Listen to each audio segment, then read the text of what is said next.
Hello, everyone. I am Krista, Community Relations Director from Amica on the Gorge, and our other hostess is Rebecca, Community Relations Director from Amica London. We would like to welcome you to our 5th national virtual event, the ABCDs of Cognitive Wellbeing. We have over 200 attendees today, and as we are such a large group, we have turned off your video and sound.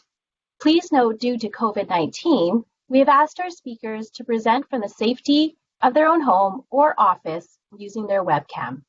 You may hear pets, children, or other noises in the background that are outside of our speakers' control. We ask for your understanding and patience. Following the presentation, Rebecca will ask Heather a few questions that were sent in ahead of time. Dr. Heather Palmer joined Amica in 2014 as the Director of Memory Care. She has since been promoted to her current position of National Director of Cognitive Wellbeing. Heather focuses on applying the newest research to develop programs that support both normal brain aging and cognitive challenges. Heather has more than 30 years of scientific and clinical experience in brain-behavior relationships. She obtained her doctorate from the University of New South Wales, Australia, and carried out a postdoctoral fellowship in neurocognitive rehabilitation at Toronto's Rotman Research Institute, Baycrest. She spent 3 years as the Director of Research for the Alzheimer's Society of Canada. After developing and implementing evidence-based research relating to cognitive rehabilitation, Heather now devotes her time to applying what is being learned through science to help all people improve the way they think, feel, and function.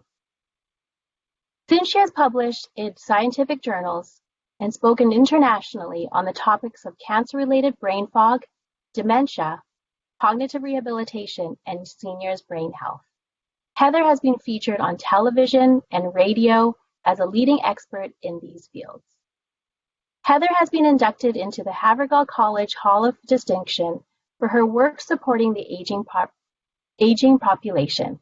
As a proud mother of 3, she aspires to foster multi-generational understanding about how seniors can live their best lives. Please welcome Dr. Heather Palmer.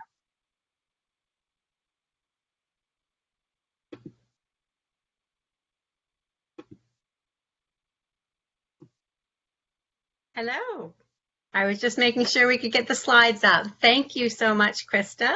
And thank you to all of you who have decided to join us today. We actually have quite a diverse group. There seems to be some of our own team members and residents and their family members. We also have community partners and healthcare professionals.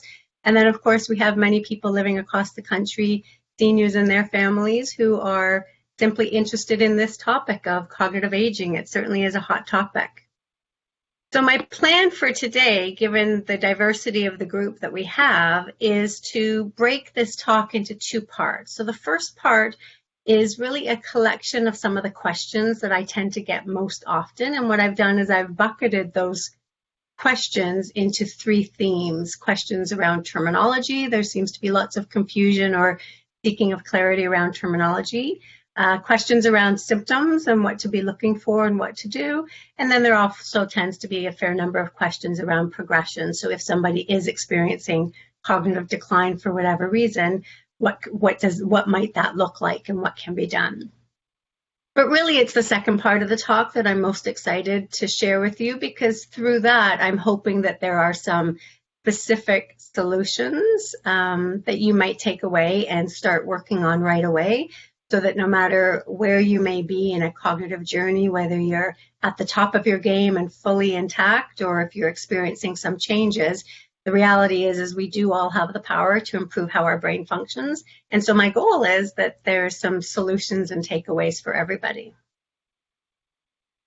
Let's go into the first collection of questions around terminology.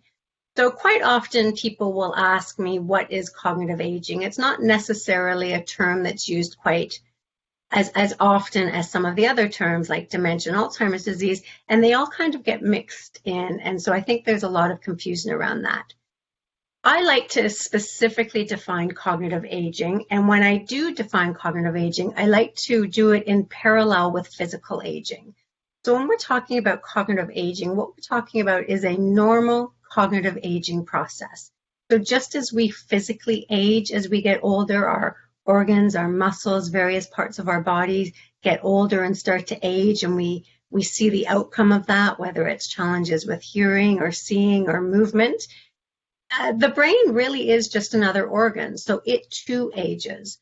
So when we talk about cognitive aging, we're referring to all of the normal changes that come about as a result of normal changes as the brain ages, like our other parts of our body. The difference between it and dementia, so dementia is referring to, it's really a term, it's an umbrella term to define a collection or a combination of diseases that means the individual, or that's demonstrating the individual is having difficulties with thinking capacity. So it may be memory or language, and that those changes or difficulties that they're experiencing is having an impact on their day-to-day life and their day-to-day function. So while as we get older, we will certainly, as part of normal aging, experience changes in our thinking capacity, dementia would be referring to the fact that this is now a disease process that's occurring for whatever reason, and that the thinking capacity changes that are being experienced are having an impact on day-to-day life. And the reason it's most often referred to as being an umbrella phrase is because there are many different types of dementia. And generally speaking, the analogy that I will use instead of using the umbrella analogy is, I would say, referring to dementia is like referring to the category dog. So it would be like saying, I have a dog, or I have dementia. And then the different types of dementia would be like referencing, I have a poodle. So that's the type of dog that I have. So similarly, Alzheimer's disease would be referring to a type of dementia. There are many different forms of dementia. There's Parkinson's dementia, there's frontotemporal dementia, there's Lewy body dementia. The list truly does go on. So that's really the difference so far. Normal cognitive aging, and then dementia is referring to a collection of diseases, of which there are many different forms of dementia that have different causes and different solutions. And then Alzheimer's disease itself is one specific form of dementia. And it is a progressive, irreversible decline that eventually starts to affect all aspects of an individual, whether it's their thinking capacity, but also their physical capacity as well. And the difference between that and normal cognitive aging is the decline can be, it's fairly slow usually, but there are somewhat predictable patterns of what that decline may look like, or the kinds of symptoms and changes that somebody's going to experience. And we'll talk about that a little bit more in a minute. The next big area that people will often ask about is they'll ask about the symptoms. You know, what are the symptoms I should be looking for? So generally speaking, if somebody's experiencing cognitive changes, you know, where you might start to get a little bit more concerned is if they're making really poor judgment or poor decisions. Sometimes they may have greater difficulty following conversations and participating in conversations. They might get disoriented to time and place. And again, I think it's really important to recognize that when we talk about these are symptoms that occur more often and at somewhat regular intervals. So I can confess I've woken up and I've been disoriented to time and place. I'm not necessarily concerned that it's a cognitive change for me. So it's really about looking at the collection and looking at change over time, how severe the symptom is, and then how often it's occurring or the frequency with it. Others might notice changes in their mood or personality. Some people might suddenly become really quite withdrawn.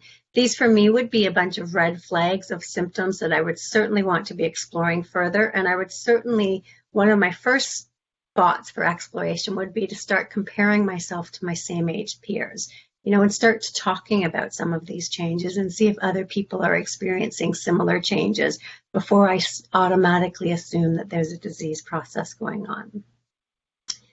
A lot of people will come and ask us about more particularly a loved one or a spouse where they themselves and those around them notice these changes in their loved one or their spouse, but when they talk about it with their loved one or their spouse, the spouse denies it or doesn't acknowledge it, or perhaps doesn't have awareness that some of these changes are occurring.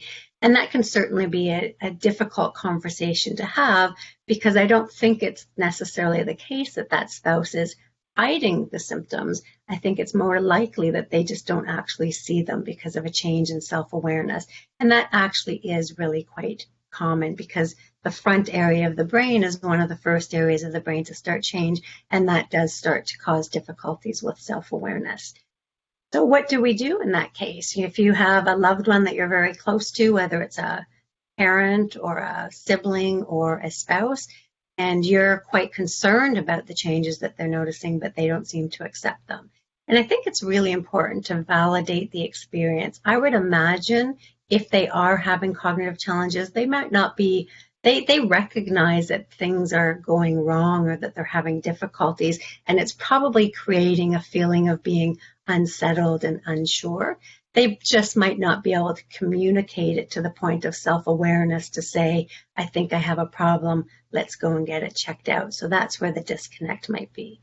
So that's what makes it so important to validate and ask them, I've been noticing in myself that I'm not thinking as well as I used to. How is it going for you? Or I've noticed from time to time you're doing this. That must be bothersome, or is that frustrating to you? Try and help them along in the self-awareness piece so that you could eventually, hopefully, get them to acknowledge that something is a little bit different. I'm not really liking it particularly very much.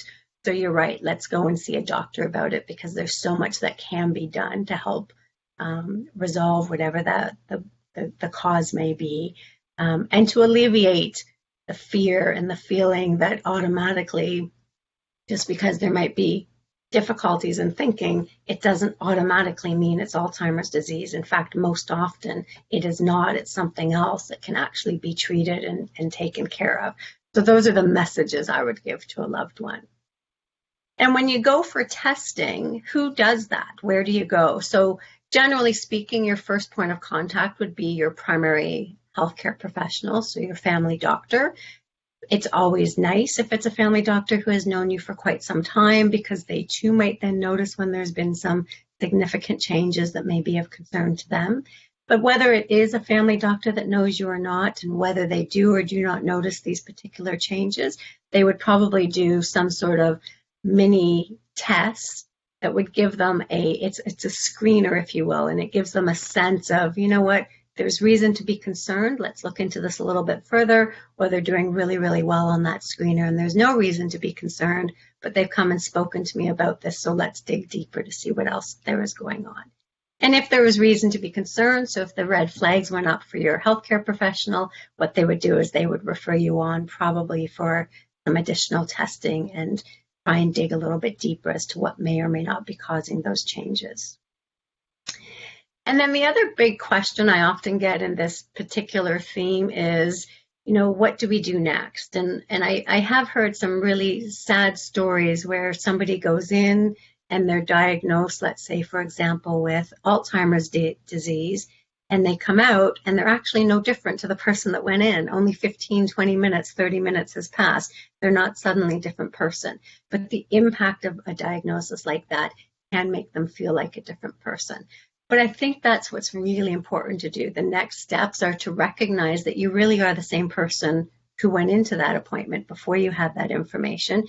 And then you can start to ease into conversations. Well, if in fact it is Alzheimer's disease, certainly try and learn more about it, get a sense of what that journey might look like, and then have those conversations. What's important to you? What would you like me to take care of for you? Where do you want me to back off and not impede in your day-to-day activities? So I think it's really important that you always preserve the decision-making and the independence and the dignity of the person, especially recognizing that just because somebody has been diagnosed, it definitely doesn't mean that things are suddenly all different, because they certainly are not. And then the third area that people often ask about is progression. So we see this a little bit more when people have been diagnosed with a dementia, or even more specifically an Alzheimer's disease. And people really do want to better understand, what is that journey going to look like? And if you do your own literature review or Google searches, you'll see and probably hear people often talk about stages of Alzheimer's disease. And there are different ways to look at Alzheimer's disease, and one staging system has 7 stages to it, another one has 4 stages to it, another one has 3 stages to it. So not everybody is always speaking the same language when they're talking about stages, but generally speaking, what the stages are referring to is they're referring to an earlier or a more mild version of Alzheimer's disease that would then progress into a more moderate disease progression, and then that would progress into a much more severe and then eventually end of life. And the reason people are so interested to learn about the stages, and good on them for having that interest, is because they want to be able to have some foresight in terms of what can we expect, what kinds of changes might somebody experience as they're going through these stages. At AMCA, we don't talk about stages quite so much because the very real reality is people don't progress from one to the other the same as others. It's a very individual journey, and quite often somebody could have symptoms that would normally be associated with a stage 2 or a stage 3 or a mild, a moderate, and a severe, and they may actually have that symptom in a mild form.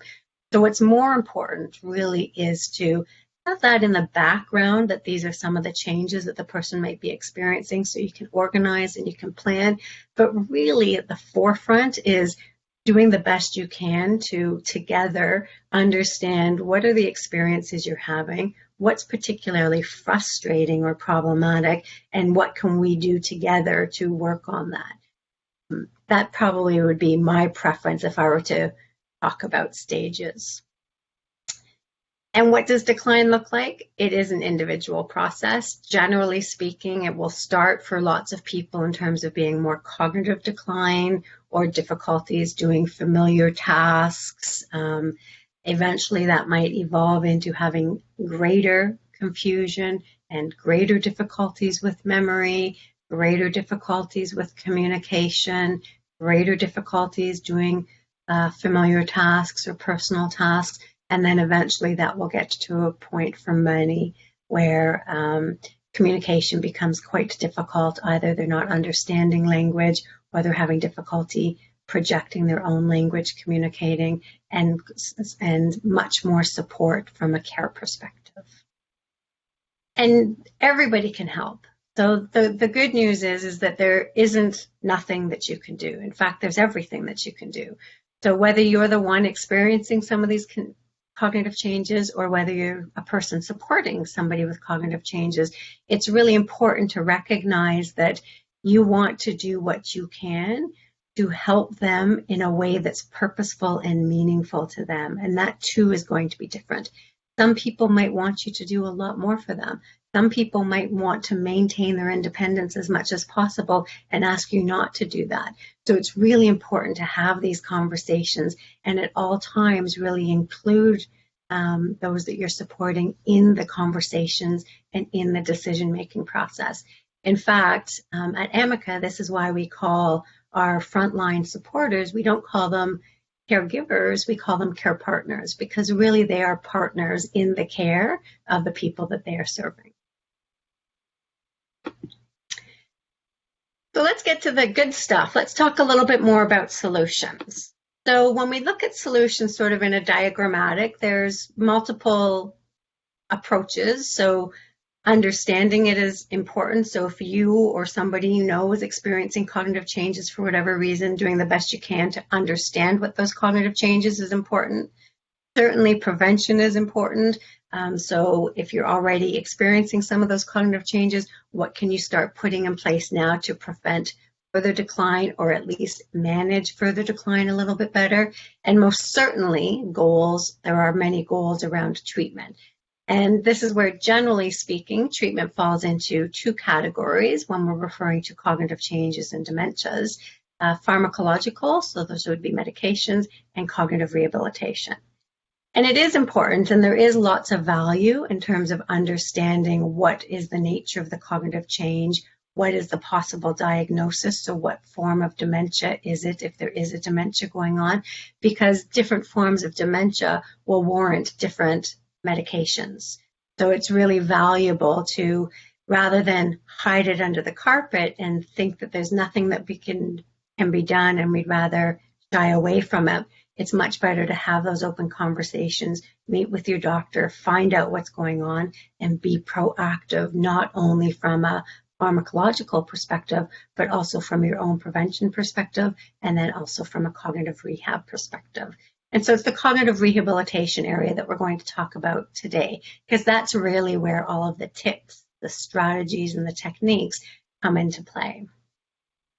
However, true to Heather Palmer form, before we talk much about specific strategies, I do want people to think about the strategies in the context of neuroplasticity and in the context of feeling empowered to change how your brain functions. Because neuroplasticity, which is defined as the brain's ability to build new pathways between brain regions, and it's really important to recognize that the brain does have that capacity. We have seen decade after decade, people who have had different kinds of brain injuries or diseases overcome many of those as a result of building new pathways or seeing recovery of the brain when there has been a brain injury of some sort.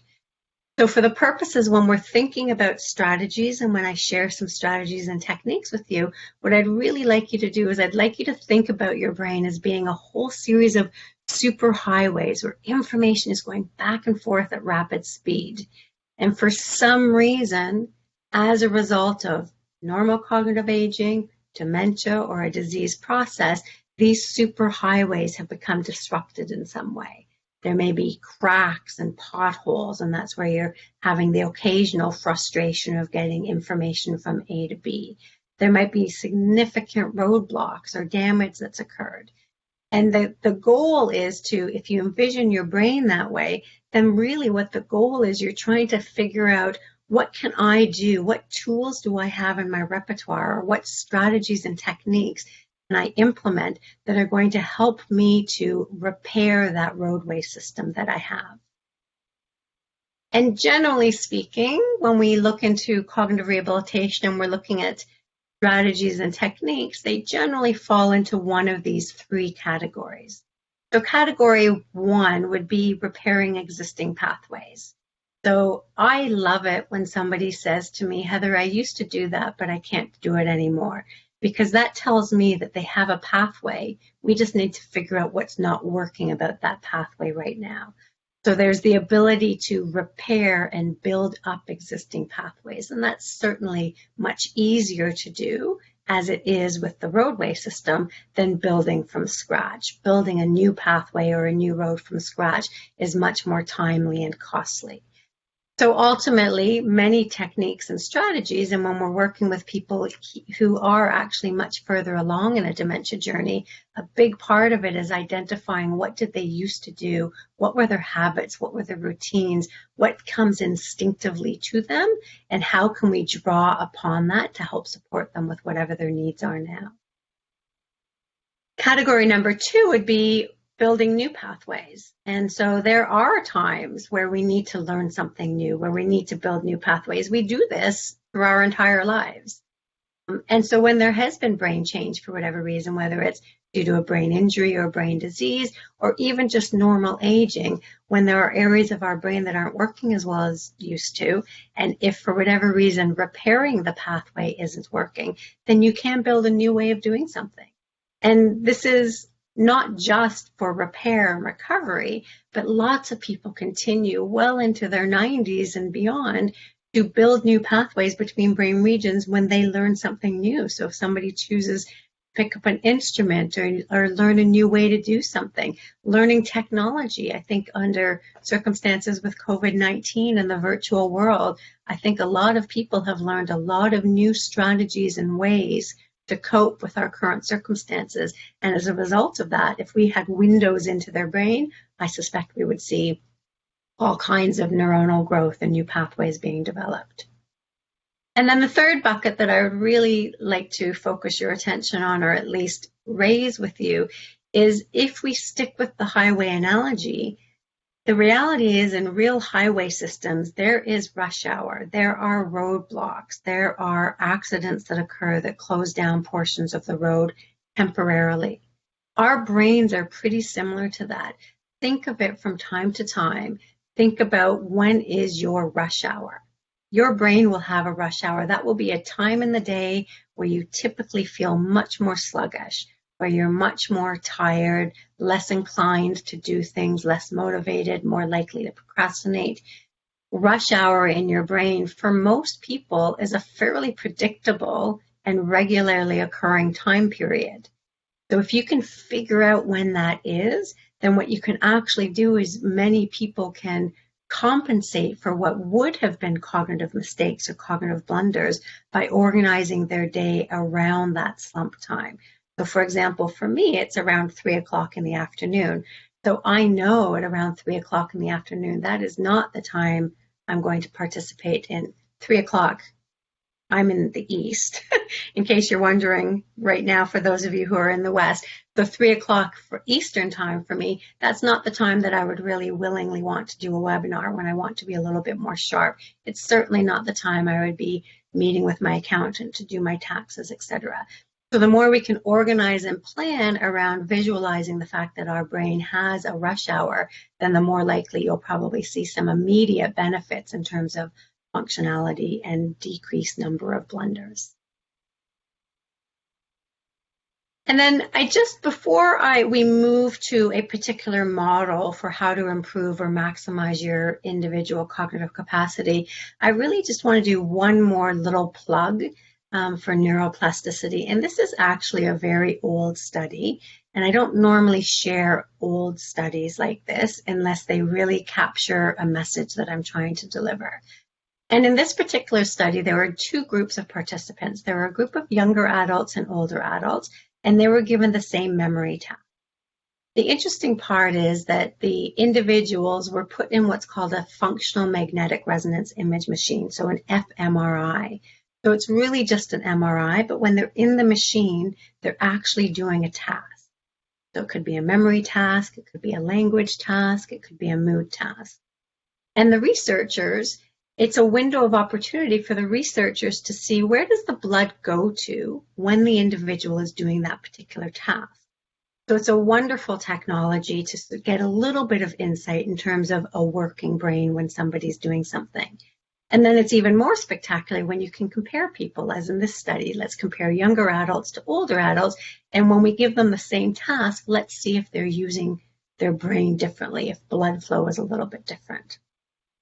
And so for those of you who have the slides in front of you, the younger adults, you can see there's a colored in area, and that colored in area is actually no different from a statistical standpoint to a similar colored in area on the older adult side. But what is significantly different, so if you're looking at the slides, in your top left area there of the older person's slides, there's a yellow area. And we do not see this in the younger adults.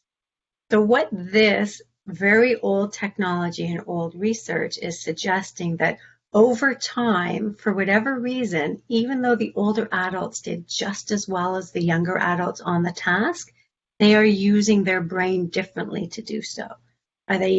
Have they developed a new pathway between brain regions? Are they using their brain differently out of necessity because other parts of their brain are starting to change? Or are they using other parts of their brain out of experience and knowledge, and they're maximizing brain potential?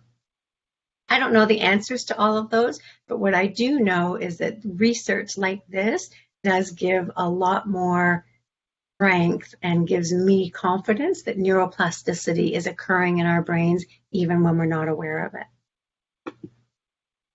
So let's move on to a model. Let's talk about how can you maximize cognitive capacity. And there are a plethora of cognitive rehab programs out there. There's some technology-based ones that you could do on your computer and do a few exercises every day, etc. This particular model focuses on not so much technology, but it's more on the philosophies around what are some of the strategies and techniques that you could be implementing, whether you're using technology or not. But more importantly, it's including not just concepts of memory and concepts of functioning like task management, but it's really focusing just as heavily on psychological well-being. Because to truly maximize cognitive capacity, what's going to be in your best interest is to have a multidimensional approach, not just focus on a single solitary area. So let's go through each of these areas in a little bit more detail. Let's start with memory. And generally speaking, when we're teaching people and working with individuals to enhance their cognitive capacity, we do tend to start with memory because that's the reason most people sign up or they come to see us, that it's their memory that they're concerned about, when really most of the solutions for them fall in either the task management or the psychological well-being section. But nonetheless, there are some key components around memory that I think is really valuable for you to think through. And this, again, is another old study. I put the date on this one, 1996, up for you, because it just demonstrates so clearly how you can make the tiniest little change and have a nice big impact. The problem is you just have to know what kinds of changes to make and think through which changes are actually going to be beneficial to you as an individual. And the very real reality about memory is we need to get away from thinking it's about capacity. I would not want to take a memory program that means I can remember way more if that's the goal of the program. For me, the goal is about let's improve how we process the information, improve how you get it into your brain, and then an outcome of that improvement will be improved capacity. So rather than just focusing on the end, let's work on the front part of what we can do to actually improve how the brain functions, because not only will that improve capacity in terms of how much you remember, it will actually improve sustainability, how long you can remember information for. So in this particular study, it was 3 groups of university students, and they were all given the exact same memory test, except each group had a slight change to the memory test. The first group was asked, when I read the words to you, I just want you to focus on the first letter of each word. If I say ball, you might think B. If I say cat, you might think C. The second group was given the same list, but their instruction was, when I read the word to you, I want you to focus on a rhyme. So if I say ball, you might think hall. If I say cat, you might think mat. And then the third group, the same list, but the change in instruction was, when I read the words, I want you to use the word in a sentence. So my son likes to play with a ball, or my friend Jen just got a pet cat. And there was no other differences. 40 minutes later, and they were distracted with other tests during the 40-minute period, they were asked to recall the words. And here we are, one change of instruction, 40-minute time lag, and what you can see, for those of you who can see the slides in front of you, significant difference in terms of how much they were able to remember. Those who used the word in a sentence remembered 80% or more. Those who just focused on the first letter of the word remembered less than 18% of the word. That's a huge, huge impact from the tiniest change.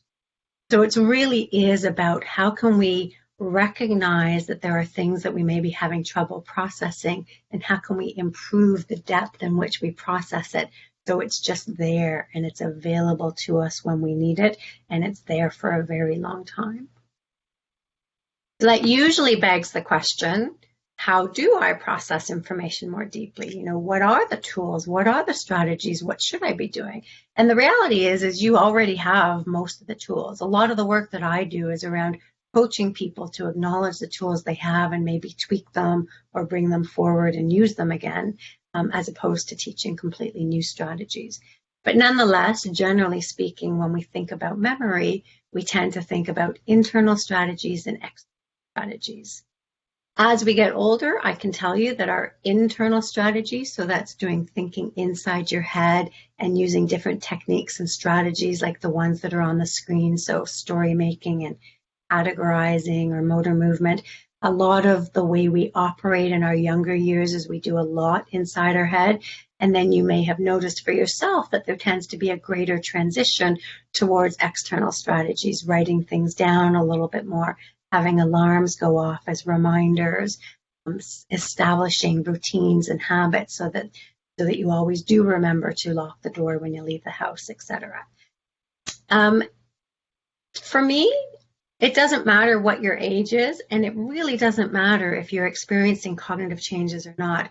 If I was a betting woman, I would bet everything on external. We can still do things inside our head, but why not rely more heavily on external strategy use? Because it almost always guarantees the remembering if you've used it correctly. And number two, it makes you feel better because you haven't made a mistake for whatever reason the mistake may have been. So external strategies as a number three actually are excellent exercise for the brain. A lot of people think, oh, I shouldn't write this down because if I write it down, then I'm not actually exercising my brain. But the reality is the foresight to say, I should write this down is using your frontal lobes. The action of remembering it long enough to write it down is getting into a little bit of a working memory temporal lobe process. Them remembering to refer to what it is you've written down, whether it's a list, a grocery list, or something that you've put in a calendar, that's again getting to the temporal lobes, thinking through the remembering aspect that you have something, and then referring back to actually the content that's there is now becoming a little bit more of a whole brain process.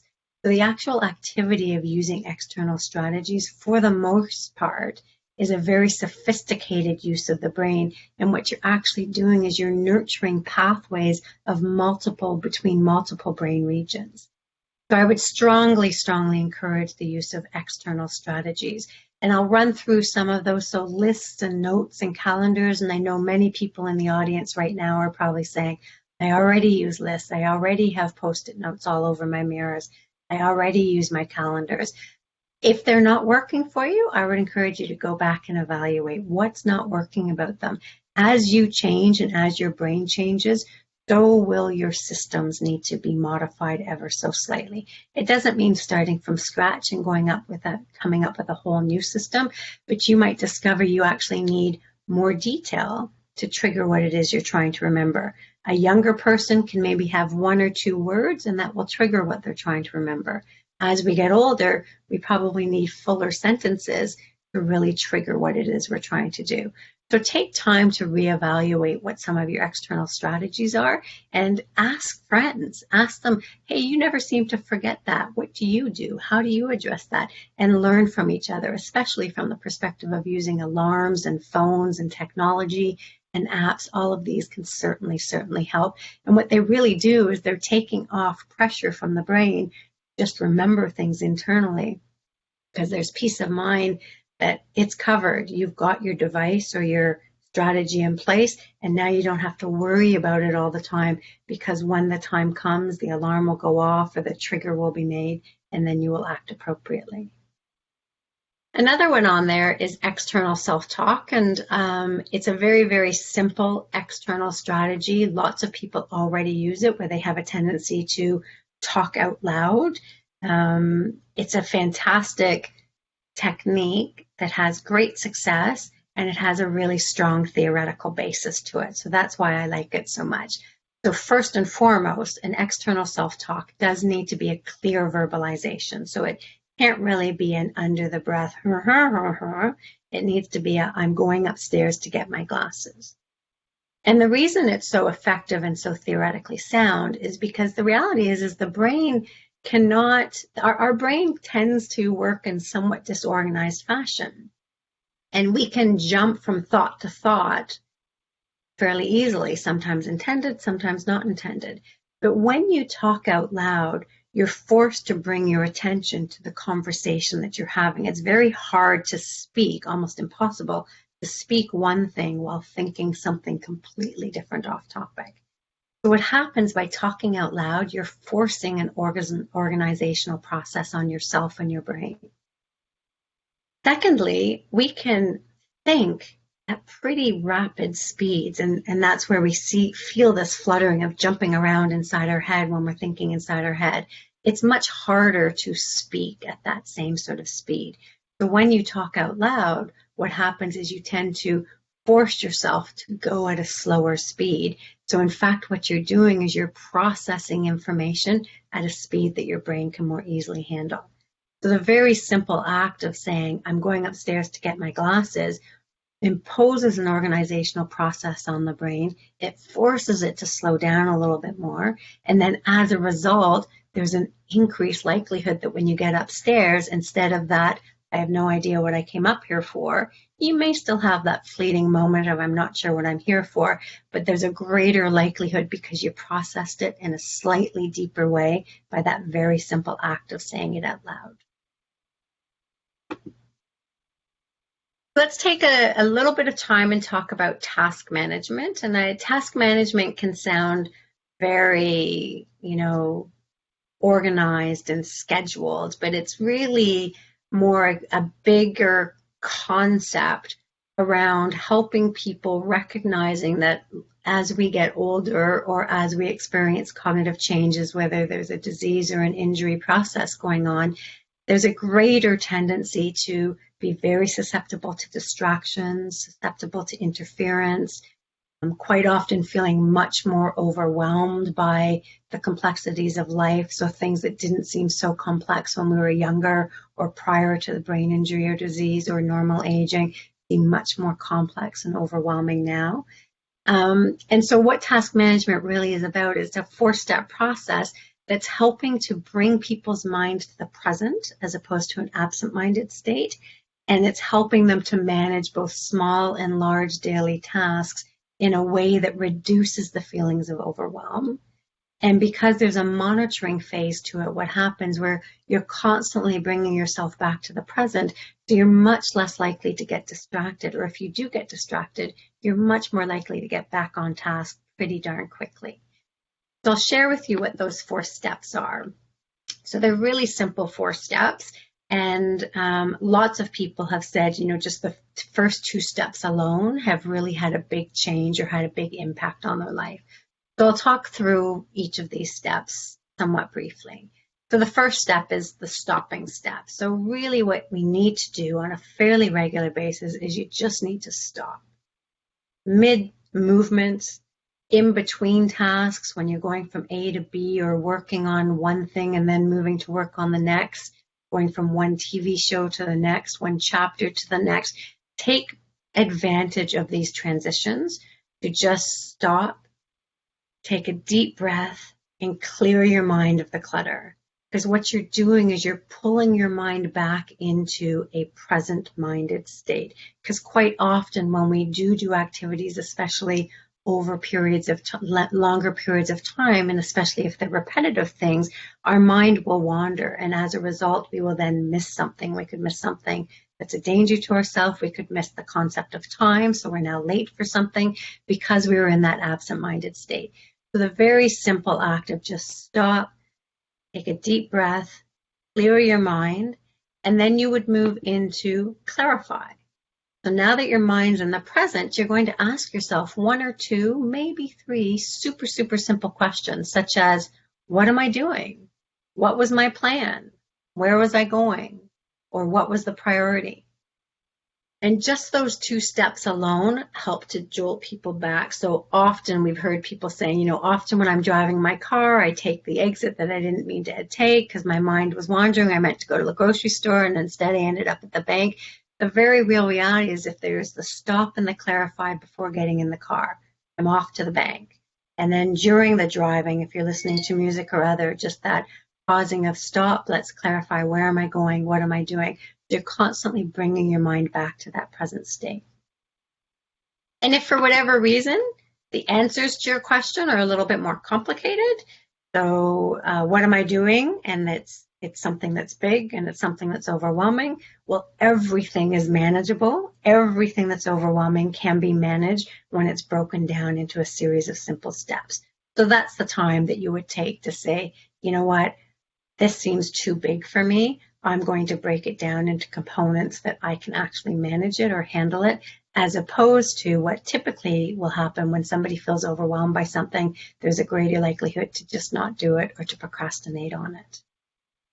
And then the monitor is the feedback loop, right? So it's really important at regular intervals throughout your day. Somebody who successfully uses task management would probably be cycling through at least the stop and clarify a couple of hundred times a day if you think of all of the transitions you make. And the irony is sometimes people will say, you know what, I just don't have time to stop and clarify. And I can promise you that that's most often the time that you forget the birthday gift at home when you're rushing out the door to go to the birthday party, when you say, I don't have time to stop and think through what I need. So almost always the split second it takes to stop, clear your mind, get yourself into a present-minded state is a huge savings in time down the road over the course of day after day.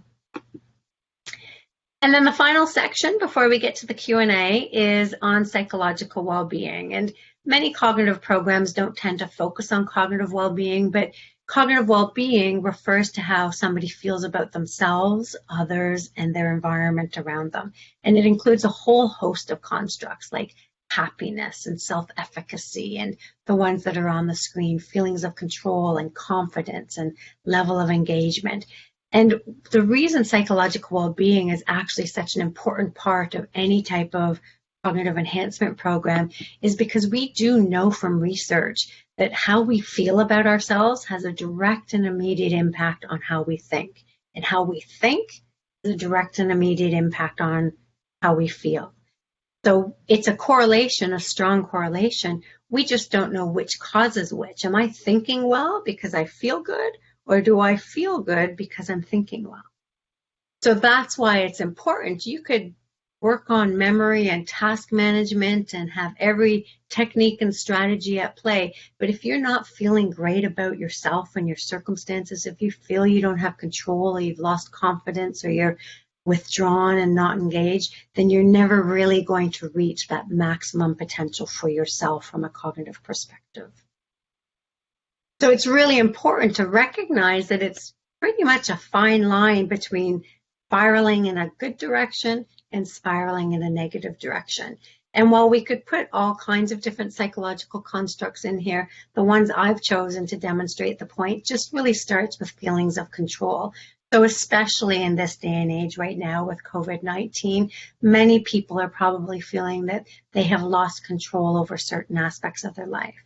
Now that can go into one direction where you say, I've lost control, and you generalize that to all aspects of life. Or you can say, I just don't have control over this one little piece, but I have control over everything else. Generally, when people feel they've lost control, especially if they generalize it, that tends to erode at confidence, that tends to erode at engagement, that tends to erode in terms of how well they cope, and they tend to feel more pessimistic rather than optimistic. Whereas those who sort of take charge of the control, acknowledge, I don't have control over everything, but the things I do have control over, I'm going to be working on, that tends to boost confidence, it boosts engagement, it boosts how well they cope, and it leads to feelings of optimism. And when people are going in that particular pathway, they tend to think a lot clearer. They will describe themselves as not feeling nearly as foggy as they used to. So if we were to summarize part one, which was all of the questions, and then again part two with some of the solutions, the keys that I would like to leave you with in terms of how to support brain functioning is, first and foremost, follow your gut. You know, if you feel that you're experiencing cognitive changes, or somebody that you love and know is experiencing cognitive changes, and you're concerned about them, follow that gut feeling. Don't let others tell you, oh, that's perfectly normal, we all do that. If your gut is still telling you, yeah, I know you do that too, but this feels different. So follow your gut and certainly communicate with others. Compare yourself to your same age peers and colleagues, and try and get that you're trying to gauge, is this normal, part of the normal aging process, or is there possibly something else going on? And if there's possibly something else going on, I'm going to communicate that, and I'm going to learn more about it. I'm going to see my healthcare professional, because hopefully you now recognize that when people are experiencing some cognitive changes, especially more subtle, earlier ones, there is an awful lot that can be done, and it's not an automatic direct line to what people tend to fear most, which is Alzheimer's disease. So it's really important to be self-aware and to be patient and be flexible and be willing to try new ways. Try something, whether it's for you or if you're supporting somebody who may in fact have a dementia or an Alzheimer's disease. Try something. If it doesn't work, don't give up. Try again, because sometimes things work one day and sometimes they don't work another day. So never would we be in a state where we say, well, that didn't work for Sally, so we're not going to try it anymore. Or because that worked for Sally, it must work for Jennifer. That's definitely not the case, because the reality is it's really important. The dementia journey is a personal journey. The solutions are going to be personal solutions as well. A couple of other quick tips is make assumptions of forgetting. If you wanted to make a change immediately in terms of how your memory and how you're remembering things, if you can switch in your head, instead of assuming I'll remember that, you assume you're going to forget something, you are much more likely to put a solution in place. So quite often we think something is so important or so obvious that we don't bother to put the solution in place because we've assumed the remembering. So switch your mindset to assuming to forget. And as soon as you do that, it's almost as if you can't help yourself but to put a solution in place to address it. Use strategies. I would push the external strategies for sure, but all kinds of strategies, because ultimately what you want to try and do is process information in a deeper way. How can you take it from the surface level of thinking and process it so it goes deep into your brain, so it's there and it's usable and it lasts for a longer period of time? From the perspective of being present-minded and distractions and feelings of overwhelm, don't forget to stop and clarify. We need, especially as we get older, our brain requires us to put a more concerted effort into paying attention and being present-minded. And certainly, and perhaps most importantly, don't forget to pay close attention to your psychosocial self. Where are you from the perspective of how do you feel about yourself, and what are you doing from the perspective of nutrition and relationships and exercise to really enhance how you feel about yourself and your environment? And when you work on that in combination with memory and task management, you have the potential to really build new pathways between brain regions and really maximize your own personal cognitive capacity. Thank you very much. I'm going to pass it back to Rebecca, who I think has some questions.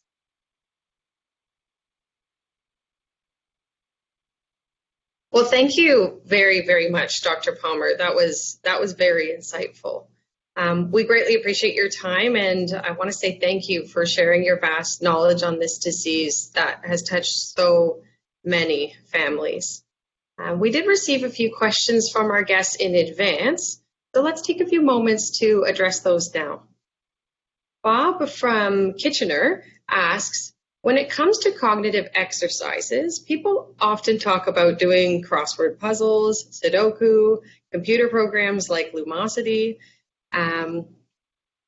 What do you recommend is the best exercise for the brain?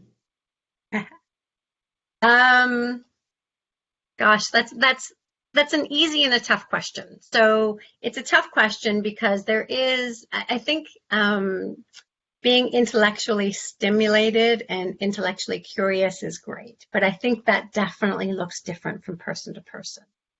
So for me, when somebody asks me, what's the one thing I can do? Should it be crossword puzzle, Sudoku? Should I do a computer-generated game? I, in fact, redirect them towards socialization, building relationships and connection. Even conversation. It doesn't have to be with somebody it could be somebody at the grocery store. That opportunity to engage with another person from my perspective, a neuroplasticity perspective is really one of the best exercises you can get. Because to be able to maintain a conversation with somebody, you have to listen to what they're saying. You have to process what they're saying. You have to embed that in your own personal beliefs or thoughts on the topic. You then have to formulate what your response is. And meanwhile, maybe there's a third person who's part of the conversation, and now they've jumped in with their comments. Now you're distracted by what you want to say, and now you have to process that. From a whole brain perspective, communication and conversation is probably one of the best whole brain perspectives. And if I could see what's going on inside the brain, I would imagine there's more and more layers of pavement being thrown on those cracks and potholes when we're engaging socially. And then, of course, the very act of social engagement and human connection is beneficial to us as people and to our brains as well. Right. I couldn't agree more. Dominique from Vancouver wants to know, based on your professional knowledge and your personal experience with aging parents and grandparents, what are you focusing on for your brain health and longevity?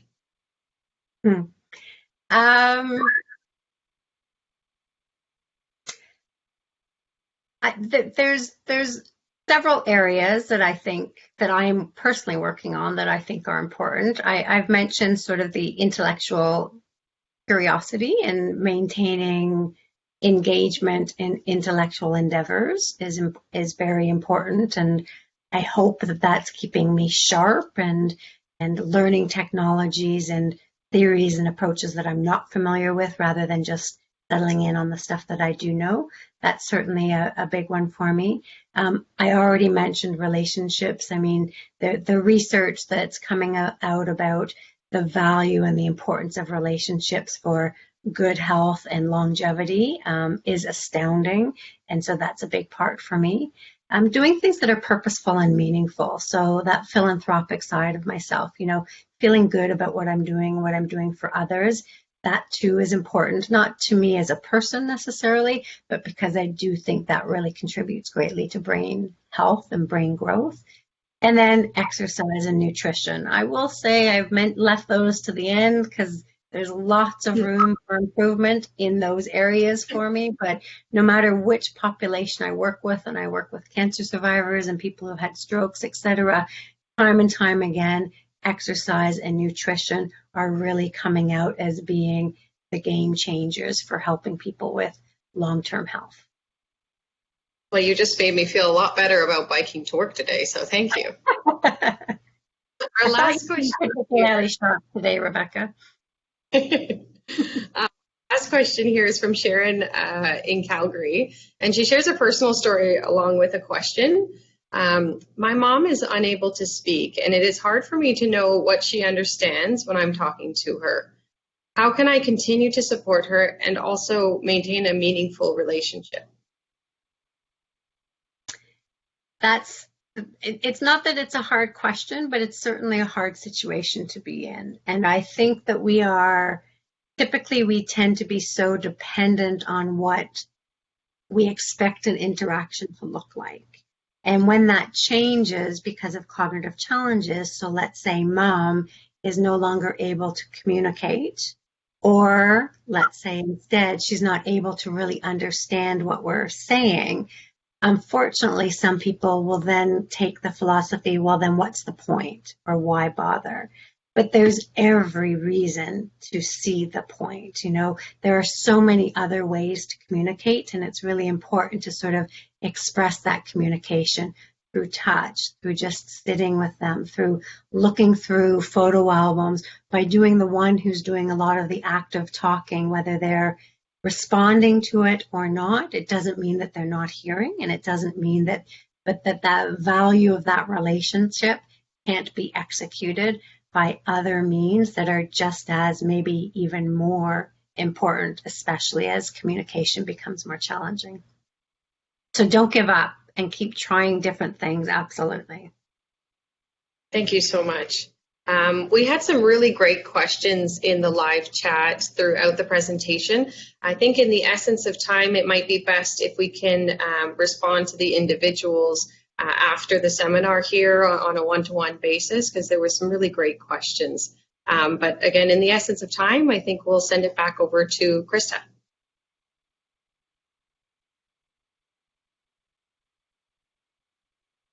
Heather, we can't thank you enough for joining us again and providing suggestions and a wealth of information to think about.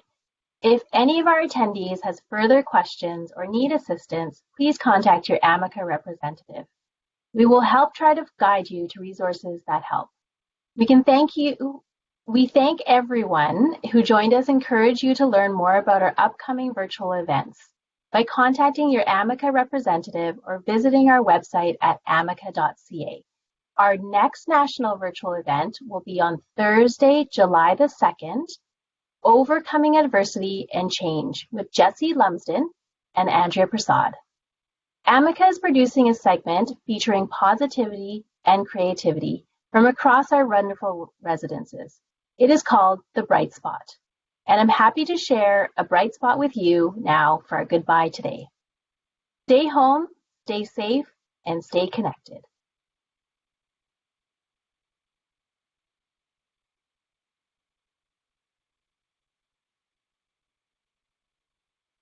Hey everybody, Ashley McLaren back again this week, and we are counting down the days till summer.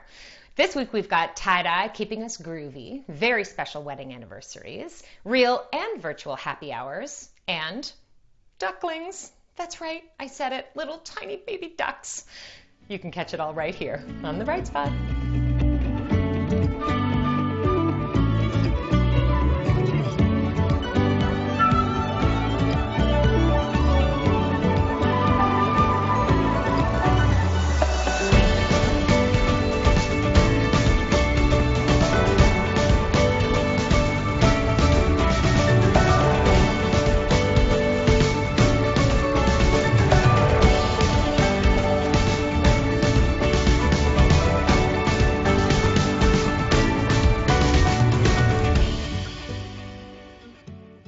Well, that's a wrap for us this week. Get out there and enjoy the beautiful weather if you've got it. Keep your distancing up, keep cool, and we'll catch you back here again soon.